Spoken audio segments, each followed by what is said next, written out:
The cruelest sound in the world is silence where a sound is supposed to be.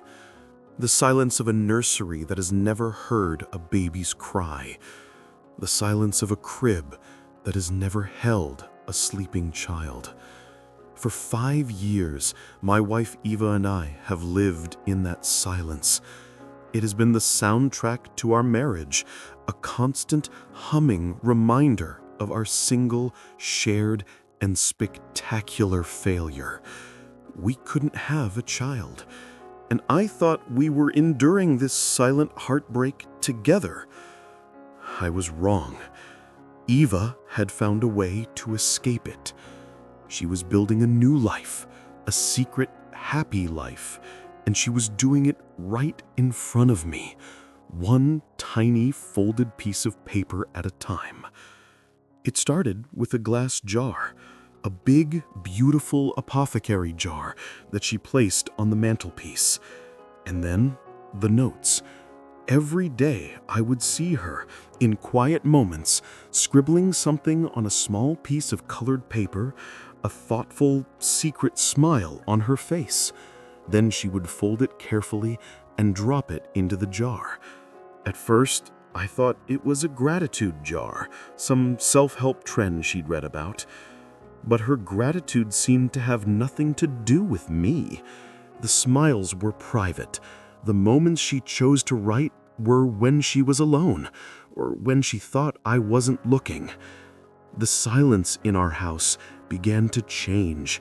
It was no longer a shared, sad silence. It was a silence filled with her secrets. The jar became a living, breathing entity in our home. It was a colorful, cheerful monument to a joy I was not a part of. With every note she added, the wall between us grew higher. I felt myself becoming a ghost in our marriage. She would come home from work, and before she even kissed me, she would go to the jar, as if to check on it.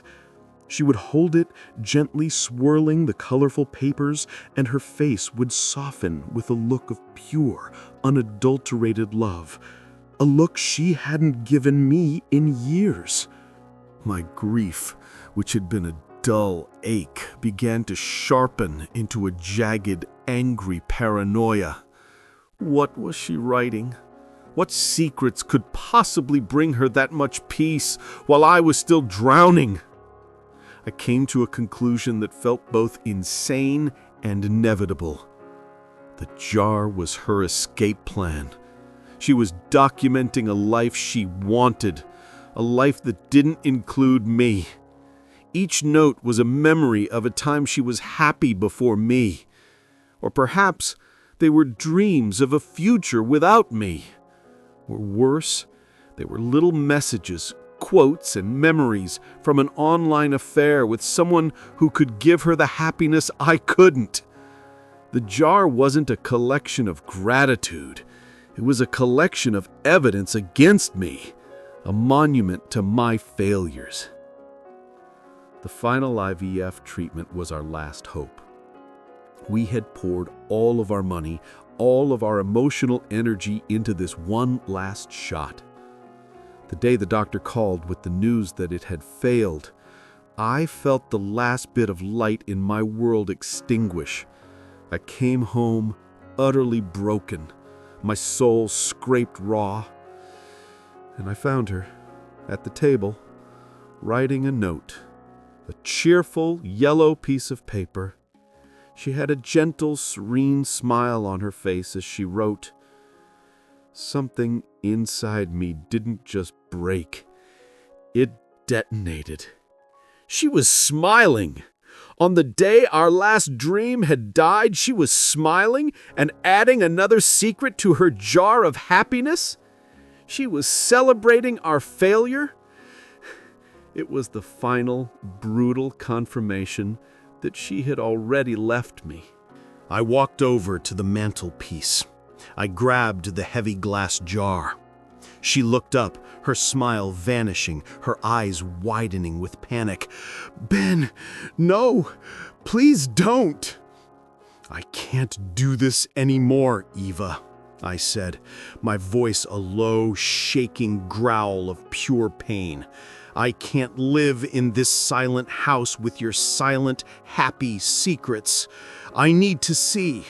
I need to see the life you've been building while ours was falling apart. Before she could stop me, I turned the jar upside down, and a rainbow of folded paper cascaded onto the floor. I knelt down, my hands trembling with rage, and I grabbed the first one I saw, the yellow note she had just written. I was ready for it to be the final nail in the coffin of our marriage. I unfolded it. Her handwriting was as beautiful and as meticulous as ever, but the words on the page were not what I expected. They were not for her. They were not for a lover. They were addressed to someone who didn't exist. It read, "Dear little one, today was a very sad day. The doctors said the last medicine didn't work. Your father is so sad. My heart aches for him. But I need you to know that it doesn't change a thing. It was just a different path to you, and that path has closed. But our path, the one that leads me to you, is still open.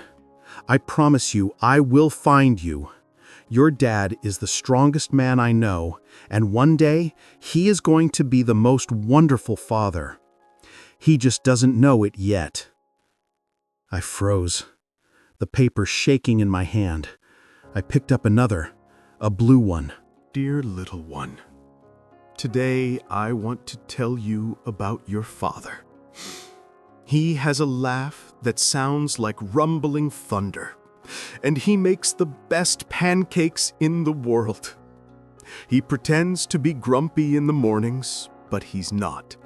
It's just his quiet way of loving the world." Another, a pink one. "Today I signed the first papers. It's a secret for now. Your dad has had so much heartbreak. I don't want to give him another hope that might get taken away. So I'm going to do this part alone, just me and you, until I can bring him a promise instead of another possibility. I paid the agency fee today. It was a lot of money, but you are worth everything." I dropped the notes, my body going numb.